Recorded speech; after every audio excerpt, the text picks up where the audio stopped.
உங்கள் புழக்கடை தோட்டத்து வாவியுள் செங்கழுநீர் வாய் நெகிழ்ந்து ஆம்பல் வாய் கூம்பின காண். செங்கல் பொடிக்கூரை வெண்பல் தவத்தவர் தங்கள் திருக்கோயில் சங்கிடுவான் போதந்தார். எங்களை முன்னம் எழுப்புவான் வாய் பேசும் நங்காய். எழுந்திராய் நாணாதாய் நாவுடையாய்.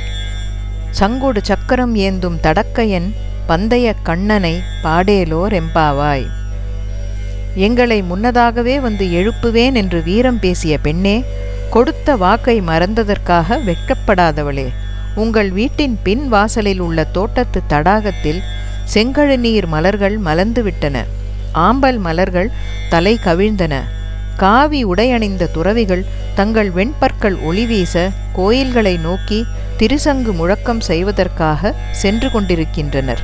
ஆனால் பெண்ணே, சங்கும் சக்கரமும் ஏந்திய பலமான கரங்களை உடையவனும் தாமரை போன்ற விரிந்த கண்களை உடையவனுமான கண்ணனை பாட இன்னும் நீ இழாமல் இருக்கிறாயே.